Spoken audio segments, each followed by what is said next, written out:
There are a lot of myths about the Council of Nicaea. One myth that you'll hear sometimes is that that's where the Christians decided what books would be in the Bible, and that's not true. The compilation of the Bible had nothing to do with the Council of Nicaea.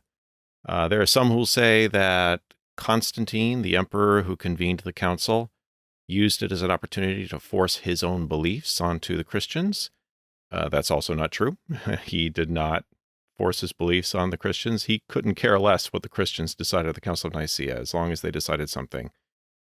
Another myth that you'll hear is that at the Council of Nicaea, the Christians invented a new belief that they had not previously had, like the idea that Jesus is God or the idea of the Trinity. But both of those things clearly predate the Council of Nicaea. We see that in the historical record. There is another misconception out there about the Council of Nicaea that I want to address in this video. And that is the idea that it was, to put it in blunt terms, that it was historically significant.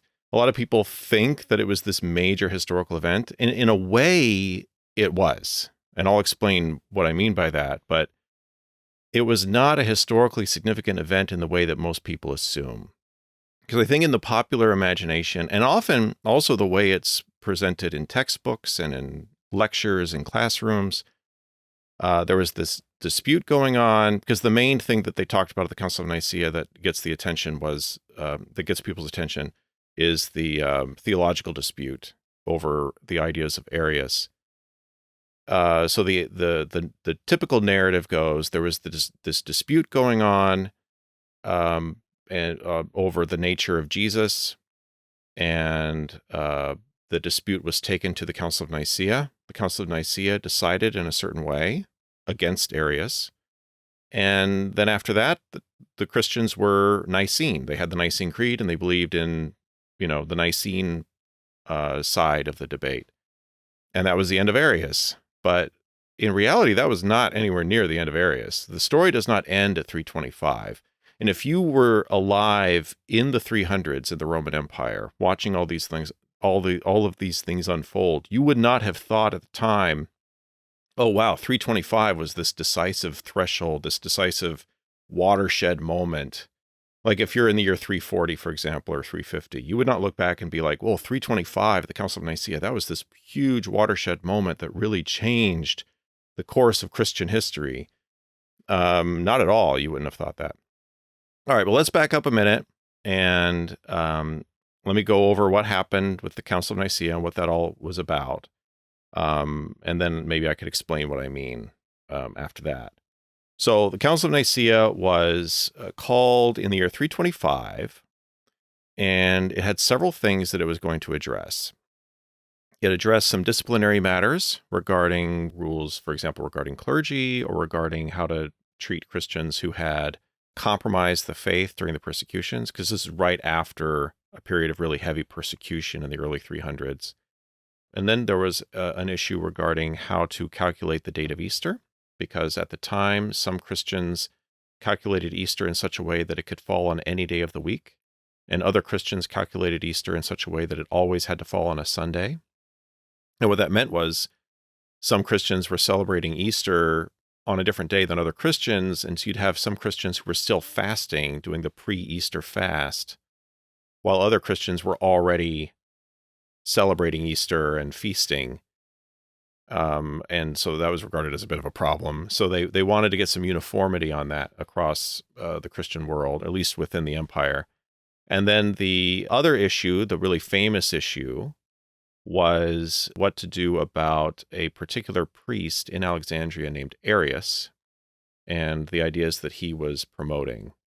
And this is probably the most famous aspect of the Council of Nicaea, is this issue regarding Arius. What happened was, in the city of Alexandria, a dispute arose between the bishop, Alexander, and one of his priests named Arius. Bishop Alexander said that Jesus, aka the Son of God, or God the Son, was eternal in the same way that God the Father is. That Jesus, or God the Son, has always existed just as God the Father has always existed. Arius objected to that and said that no, there was a time when Jesus did not exist. Jesus in his pre-incarnate form as the Son of God, or God the Son. God the Son did not always exist. There was a time, like ontologically, if nothing else, ontologically, the Father came first in such a way that he was not originally a father, but then he begat in some sense begat the Son, and then in so doing he became the Father, and then the Son was the Son, and then through the Son, God created the heavens and the earth, the universe, time and space. I'm being a little bit weird about the way I'm phrasing this because, as far as I understand, he believed that Jesus was created prior to the creation of time. So he was created in an atemporal, like there was no time yet. So you can't really talk about him being created before something else. I mean, he was created in the sense he was created before time. I guess you could say that. And then the dispute that, like Alexander was saying, no, Jesus had always been there. There was never a time when Jesus wasn't. Well, time again. It's kind of weird to use the word time when neither. Anyway, okay. Sorry. It gets a little bit nuanced.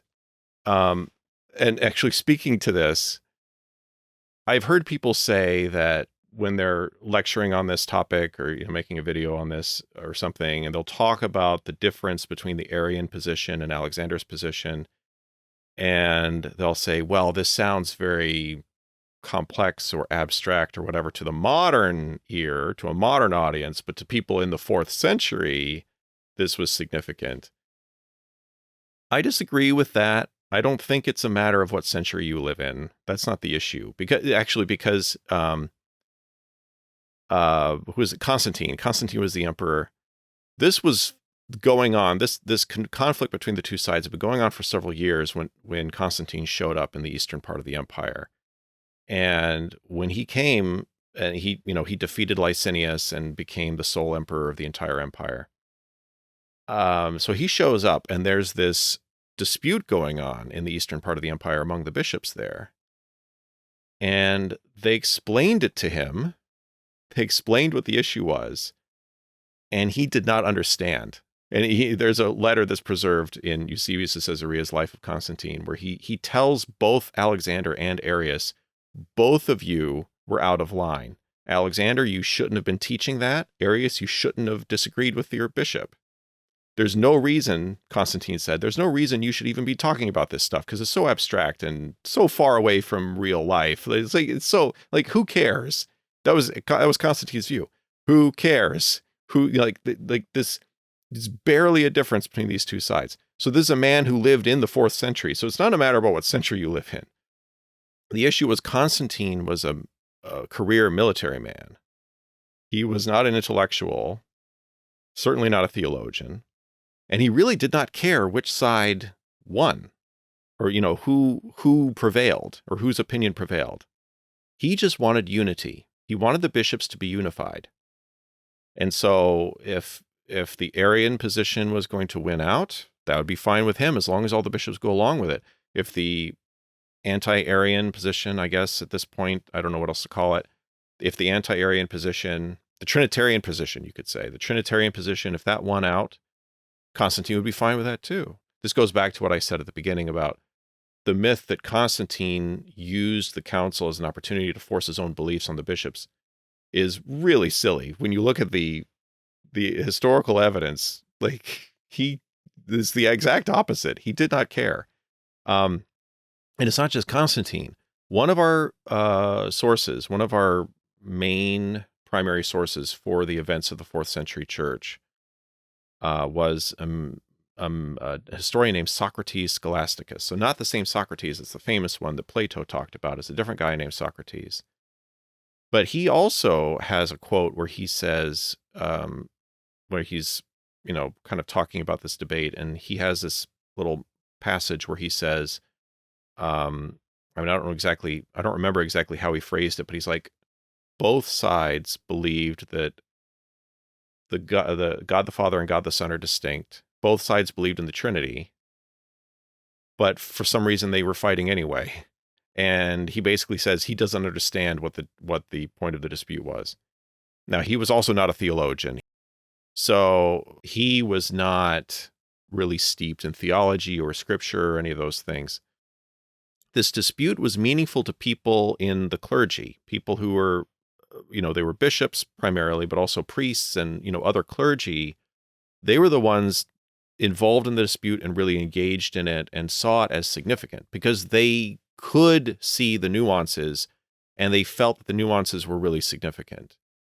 So when this dispute arose in Alexandria, sometime probably in the late 310s, we don't know exactly when, but maybe around 318 or 319, Arius ended up being exiled from the diocese. So he left and he went to Palestine and started writing to different bishops and enlisting them to support his side of the dispute. So the dispute widened out beyond Egypt into other parts of the Eastern Roman Empire.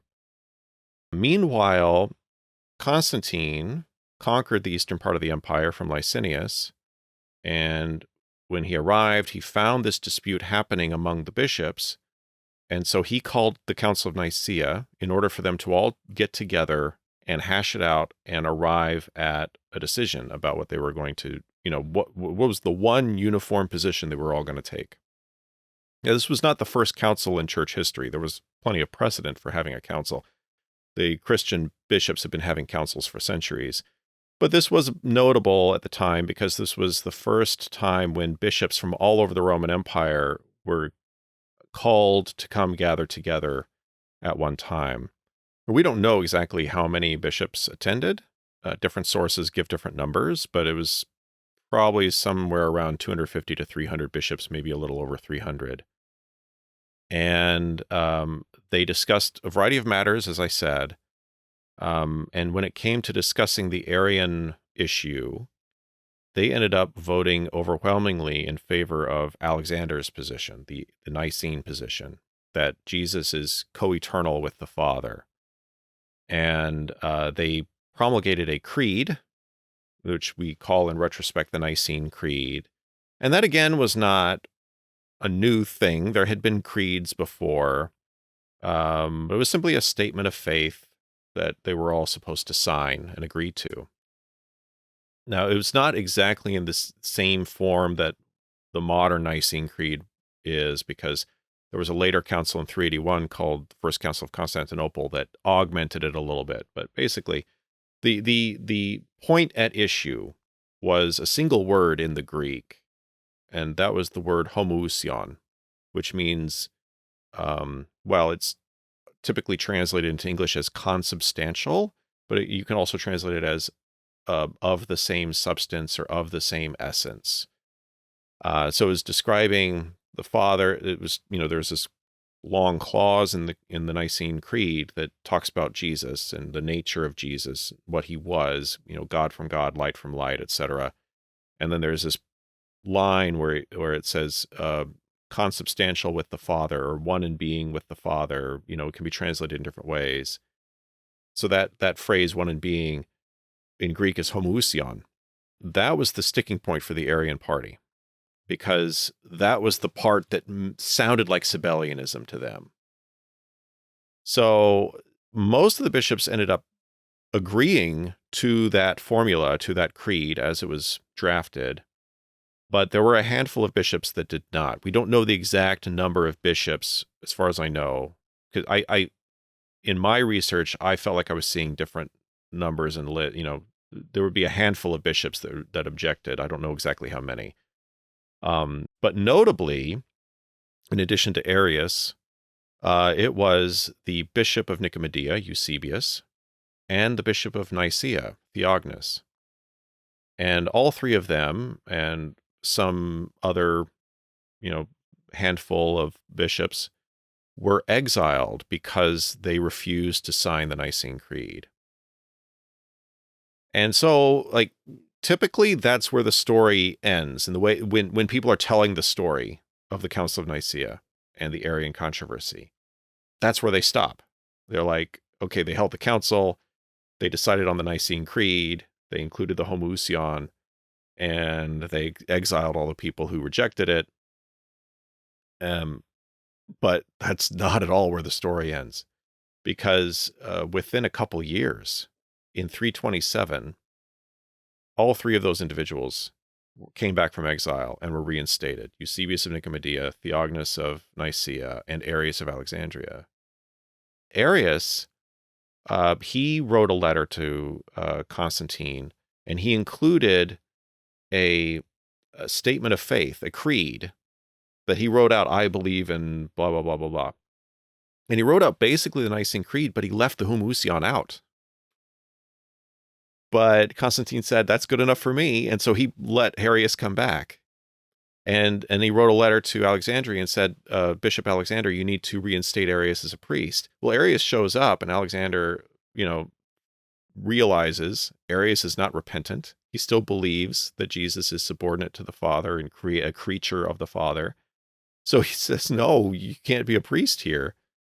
And this starts a really long period of decades of bishops continuing to fight over this issue.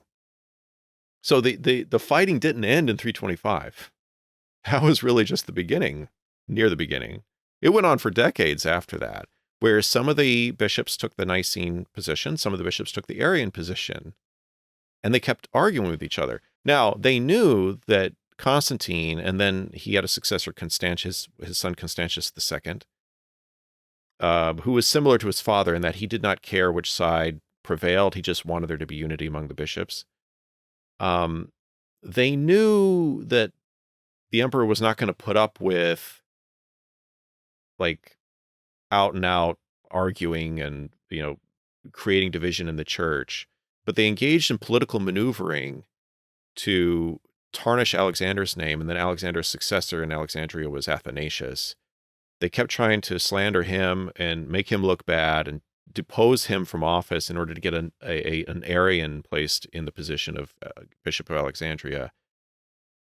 So there was all this political maneuvering behind the scenes, and because of Eusebius of Nicomedia's close association with Constantine, he was able to use that close association to advance the Arian position. And it was actually, Constantine famously was baptized on his deathbed. It was Eusebius of Nicomedia, the Arian, who baptized him.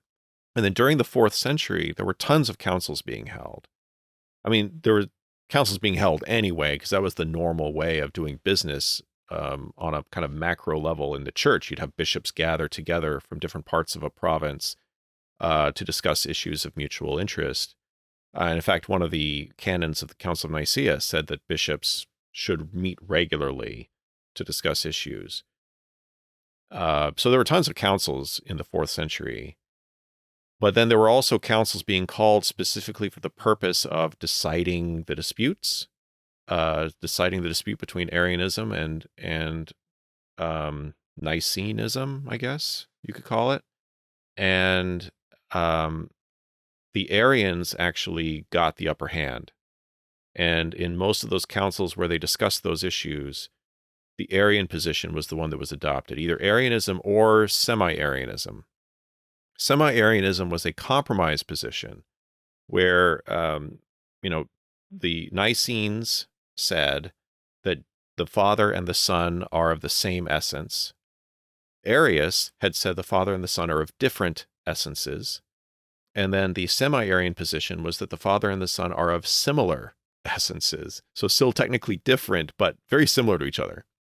And in Greek, the difference between the two terms was one letter. So the Nicene position was homoousios, and the semi-Arian position was homoiousios. There was an extra I in there because it was similar essence versus the same essence.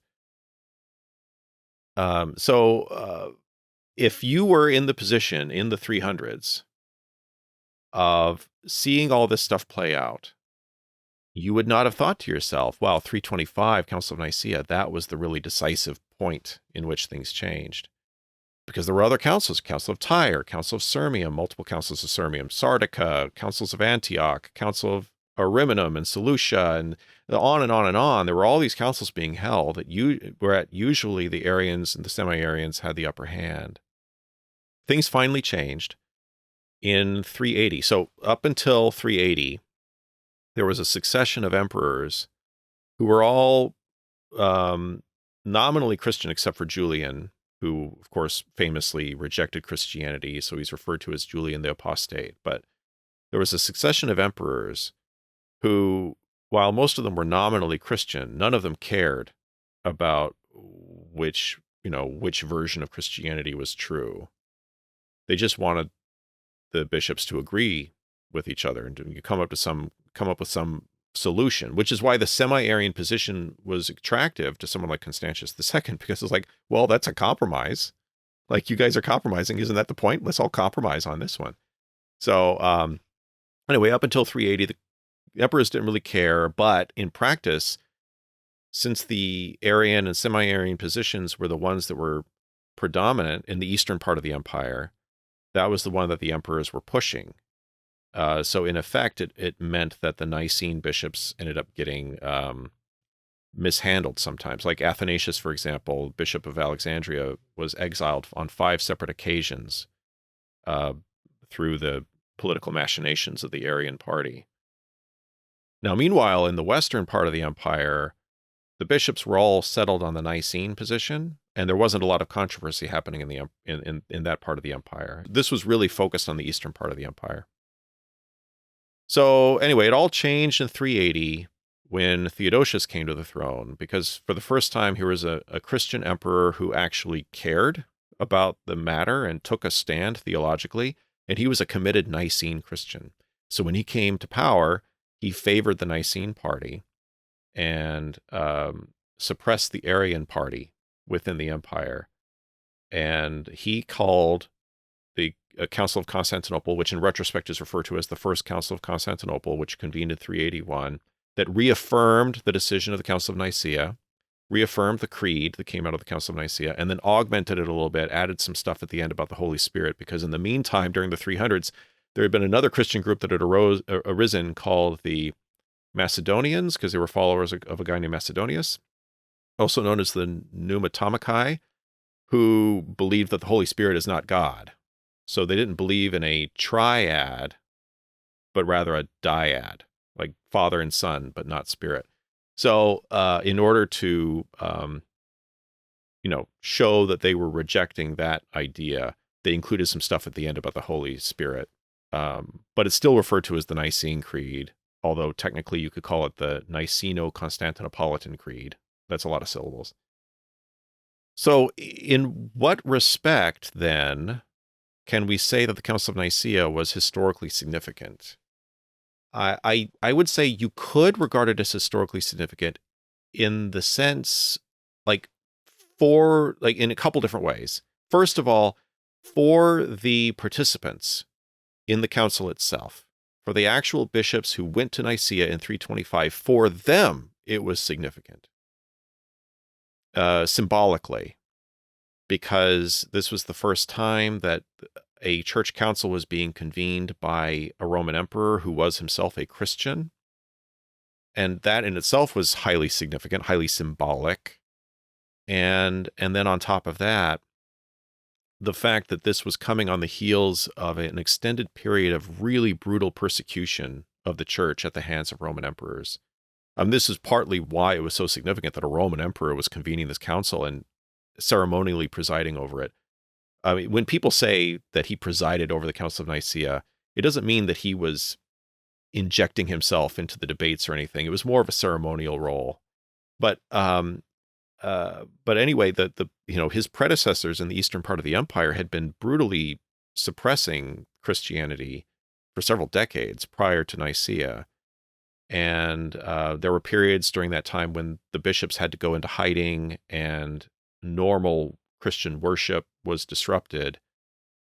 And some Christians were tortured and killed. And so you had these bishops convening at Nicaea, and in many cases they had been maimed during the persecutions. There's one anecdote that's related. There was a bishop in Upper Egypt named Paphnutius who had had his eye gouged out during the persecutions.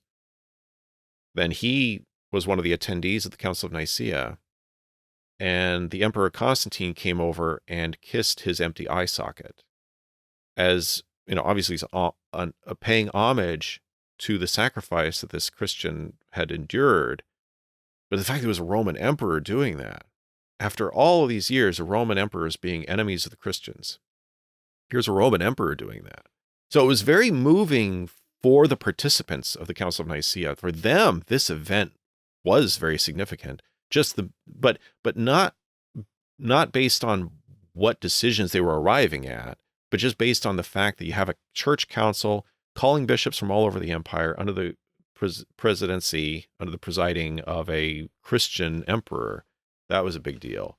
So in that sense, you could say it was significant in a symbolic way. It was marking a new era in the history of Christianity, because it was now transitioning from being a persecuted minority to a politically powerful minority. It was still a minority, but they now were in a position of political power. So there's that.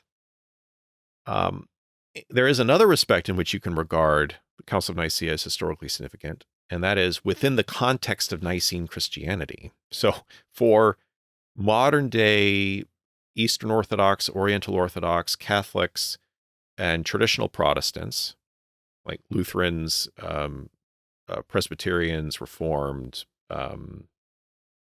Anglicans, for those Christians today, they look back at the Council of Nicaea as important because that was when the Nicene Creed was written, which was an historically important articulation of their belief as Christians. So it's significant from that point of view.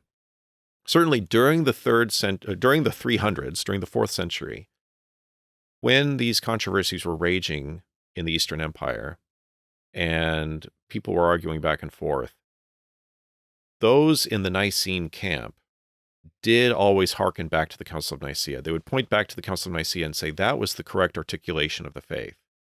So for them, they were holding on to the Council of Nicaea. But obviously the Arians, like the Council of Nicaea wasn't important for them. They regarded it as a wrong council. So if we were to imagine some hypothetical scenario in which the Arian version of Christianity becomes the predominant version and the mainstream version, they would not look back to the Council of Nicaea as being an important council. They'd look back to some other council from the 300s probably, like Sirmium of 357, something like that.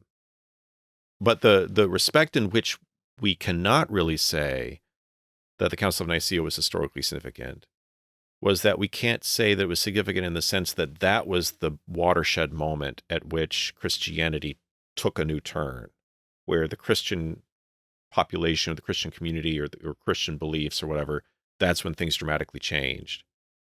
Because it really wasn't. Arianism continued on. It wasn't the ending of Arianism. Arianism continued on for decades within the empire. And then even after 380, when Theodosius cracked down on the Arians, it pretty much went away within the Roman Empire. But then it was being spread among the Germanic tribes in Europe.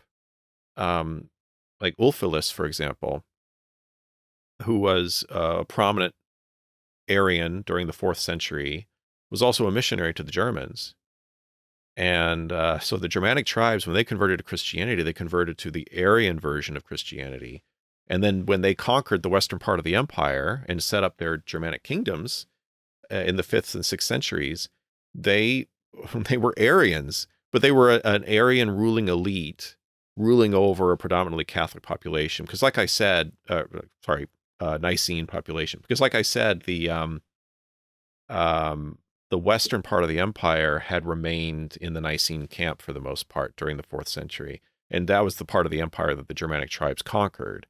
So they were ruling over people who had different Christian beliefs from themselves.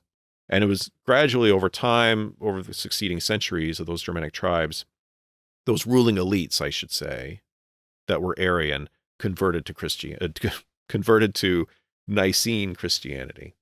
All right, so let me know if that was way too complicated, or I kind of wondered when I decided to do this video. I decided to do the video because I'm recording this in 2025, and I realized a few weeks ago, oh, that's the 1700th anniversary of the Council of Nicaea in 325.